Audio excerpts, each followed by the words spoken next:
പ്രവാചകനിലേക്ക് മടങ്ങുകയാണ് വേണ്ടത്. അള്ളാഹുവിലേക്ക് എത്തിപ്പെടാൻ പ്രവാചകനിലേക്ക് മടങ്ങുകയാണ് വേണ്ടത്. മഹാനായ അഷ്റഫുൽ ഖൽഖ് മുഹമ്മദ് മുസ്തഫ സല്ലല്ലാഹു അലൈഹി വസല്ലം തങ്ങളിലേക്ക് മടങ്ങുക, അള്ളാഹുവിന്റെ റസൂലിന്റെ നേതൃത്വത്തെ അക്ഷരാർത്ഥത്തിൽ അംഗീകരിക്കുക. അങ്ങനെ അംഗീകരിക്കുന്ന മുസ്ലിമിനെ സംബന്ധിച്ചിടത്തോളം സർവ്വകാര്യത്തിലും അവന് ഹബീബായ നബിയിൽ മാതൃകയുണ്ട്, എല്ലാ വിഷയങ്ങളിലും മാതൃകയുണ്ട്. എങ്ങനെയാണ് ഒരു മുസ്ലിം അള്ളാഹുവിന്റെ റസൂലിലേക്ക് മടങ്ങേണ്ടത്? അള്ളാഹുവിന്റെ ഹബീബിനെ അക്ഷരാർത്ഥത്തിൽ പിൻപറ്റിക്കൊണ്ട് അള്ളാഹുവിന്റെ ഹബീബിന്റെ ജീവിതം, അവിടുത്തെയുടെ കോലം, അവിടുത്തെയുടെ രൂപം, അവിടുത്തെയുടെ ശൈലി, അവിടുത്തെയുടെ സംസ്കാരം, അവിടുത്തെയുടെ ജീവിതക്രമം, അവിടുന്ന് ഏതെല്ലാം നിലയിൽ എന്തെല്ലാം കാര്യങ്ങളിൽ എന്തെല്ലാം സമീപനങ്ങളാണോ സ്വീകരിച്ചത്, അത് മാത്രമാണ് മുസ്ലിമിനെ സംബന്ധിച്ചിടത്തോളം മാർഗദർശനമായിട്ടുള്ളത്.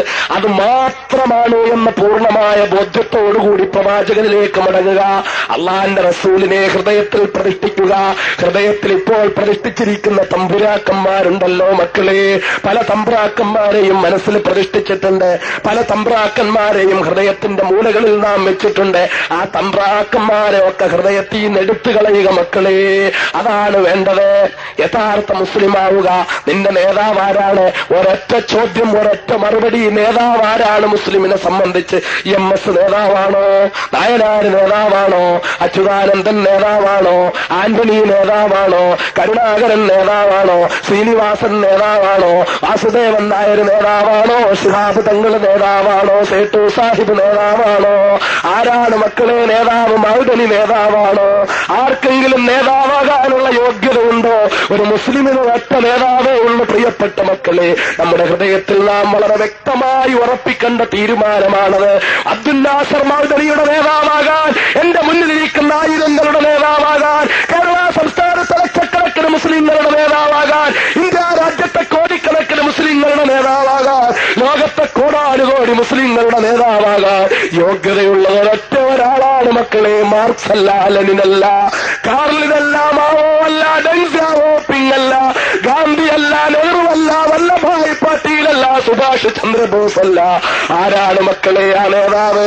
മുസോളിനി അല്ല, ഹിറ്റ്ലർ അല്ല. ആരാണ് ആ നേതാവ്? ഒരൊറ്റ നേതാവ് മാത്രമേ യോഗ്യനായിട്ടുള്ളൂ. നാമൊക്കെ സാധാരണ പറയാറുണ്ടല്ലോ, ധീരാവീര നേതാവേ, ധീരതയോടെ നയിച്ചോളൂ. ഇതെല്ലാം സാങ്കേതിക താൽക്കാലിക അർത്ഥത്തിൽ പറയുന്ന നേതാക്കളാണ്. ആ കൂട്ടത്തിൽ നിന്ന് ഒരാളെ പിടിച്ചിട്ട് തങ്ങൾക്ക് അമീറാക്കി വെക്കുമ്പോൾ പറയുന്ന നേതാവാണ്. ഇതിൽ കവിഞ്ഞിട്ട് ആരെങ്കിലും വേറൊരാളെ അടിസ്ഥാനപരമായി നേതാവായി കണ്ടിട്ടുണ്ടെങ്കിൽ, അള്ളാന്റെ ഹബീബല്ലാതെ മറ്റാരെങ്കിലും നേതാവായി കണ്ടിട്ടുണ്ടെങ്കിൽ ഇസ്ലാമിന്റെ പരിധിയിൽ നിന്നവൻ പുറത്തുപോയി എന്ന ചിന്തയുണ്ടാകണം. അള്ളാഹുവിന്റെ ഹബീബ് മുഹമ്മദ് മുസ്തഫ സല്ലല്ലാഹു അലൈഹി വസല്ലം തങ്ങൾ മാത്രമാണ് മക്കളെ നേതാവ്. അതുകൊണ്ട് ഞാനൊരു കാര്യം പറയുന്നു. എനിക്ക് പറയാനുള്ള കാര്യം നിങ്ങൾ അടിവരയിട്ട് കേൾക്കേണ്ട കാര്യമാണ്. ഞാൻ ഈ പറയാൻ പോകുന്ന കാര്യം. CPM-ൽ പ്രവർത്തിക്കുന്നവരുണ്ടാകാം, CPI-ൽ പ്രവർത്തിക്കുന്നവരുണ്ടാകാം, കോൺഗ്രസിൽ പ്രവർത്തിക്കുന്നവരുണ്ടാകാം, അതിൽ ആന്റണിയെ ഇഷ്ടപ്പെടുന്നവരുണ്ടാകാം, കരുണാകരനെ ഇഷ്ടപ്പെടുന്നവരുണ്ടാകാം, കരുണാകരനെ ഇഷ്ടപ്പെടുന്നവരിൽ തന്നെ മുരളിയെ കൂടുതൽ ഇഷ്ടപ്പെടുന്നവരുണ്ടാകാം, മുരളിയെ വെറുക്കുന്ന കരുണാകര പ്രേമികളുണ്ടാകാം.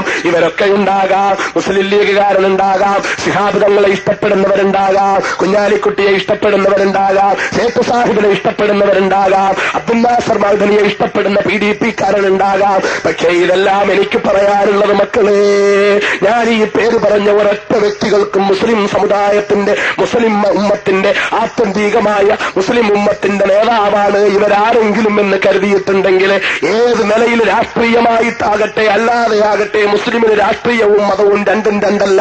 അങ്ങനെ കരുതുന്നത് വിഡ്ഢിത്തമാണ്, അങ്ങനെ പ്രചരിപ്പിക്കുന്നത് വിഡ്ഢിത്തമാണ്, അങ്ങനെ പ്രസംഗിക്കുന്നത് വിഡ്ഢിത്തമാണ്. റബ്ബിന്റെ മുമ്പിൽ കൈകെട്ടിക്കൊണ്ട് ഇന്ന സലാത്തി വനുസുക്കി വമഹിയായ വമമാതി ലില്ലാഹി റബ്ബിൽ ആലമീൻ. എന്റെ നമസ്കാരം, എന്റെ ഇബാദത്ത്, എന്റെ ജീവിതം, എന്റെ മരണം, എന്റെ ചലനം, എന്റെ നിശ്ചലനം. നേരം വെളുക്കുമ്പോൾ ഞാൻ സൈക്കിളിൽ കയറി കരുനാഗപ്പള്ളിയിലേക്ക് പോകുന്നത്, ഞാൻ കാറിൽ കയറി കരുനാഗപ്പള്ളിയിലേക്ക് പോകുന്നത്, ഞാൻ കാളവണ്ടിയിൽ കയറി കരുനാഗപ്പള്ളിയിലേക്ക് പോകുന്നത്, ഞാൻ നടന്ന് കരുനാഗപ്പള്ളിയിലേക്ക് പോകുന്നത്, മാർക്കറ്റിലെത്തുന്നത്, ബിസിനസ് നടത്തുന്നത്, ബസ് സ്റ്റാൻഡിലെത്തിയിട്ട് ഉദ്യോഗ സ്ഥാപനങ്ങളിലേക്ക് പോകുന്നത്, ബസ് സ്റ്റാൻഡിലെത്തിയിട്ട് വിദ്യാഭ്യാസ കേന്ദ്രങ്ങളിലേക്ക് പോകുന്നത്, പോകുന്നത്, ജോലി സ്ഥലത്തേക്ക് പോകുന്നത്, എല്ലാം ഉണ്ടല്ലോ മക്കളെ. ഞാൻ രാഷ്ട്രീയ പ്രവർത്തനം നടത്തുന്നത്, പൊതുപ്രവർത്തനം നടത്തുന്നത്, മഹല്ല് പ്രവർത്തനം നടത്തുന്നത്, ഞാൻ സാമുദായിക പ്രവർത്തനം നടത്തുന്നത്, എന്റെ എല്ലാ ചലനവും ഇന്ന സ്വലാത്തി വനുസുക്കി വമഹിയായ വമമാതി, എന്റെ സർവസ്വവും ആർക്കു വേണ്ടിയാണ്? ലില്ലാഹി റബ്ബിൽ ആലമീൻ. അനന്തവിശാലമായ വിഹായസിനെ സൃഷ്ടിച്ച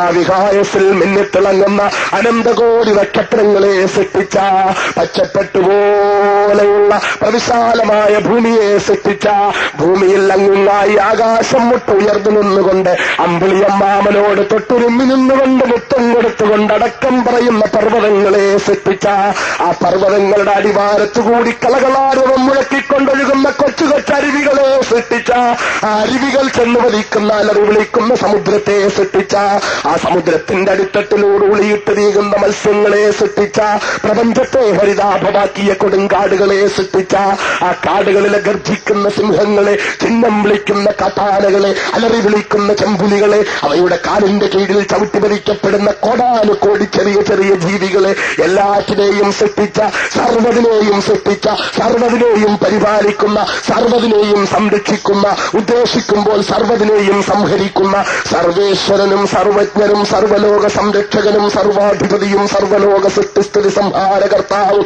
സർവ്വഗുണ സമ്പൂർണനുമായ അല്ലാഹു റബ്ബുൽ ഇസ്സത്തുണ്ടല്ലോ, ആ അല്ലാഹുവിന് മാത്രമാണ് എന്റെ സർവസ്വവും. ഇത് യഥാർത്ഥത്തിൽ അടിയുറച്ച് വിശ്വസിച്ചാലേ ഒരാൾ മുസ്ലിമാവുകയുള്ളൂ. അല്ലാഹു കുറച്ച് ചെയ്യും, അല്ലാഹു കുറച്ച് സഹായിക്കുന്നുണ്ട്, പിന്നെ കുറച്ച് പഞ്ചായത്ത് മെമ്പർ സഹായിക്കുമെന്ന് കരുതിയാൽ പോയി. അല്ലാഹു കുറച്ച് സഹായിക്കും, പിന്നെ കുറച്ച് പഞ്ചായത്ത് പ്രസിഡന്റ് സഹായിക്കുമെന്ന് കരുതിയാൽ പോയി.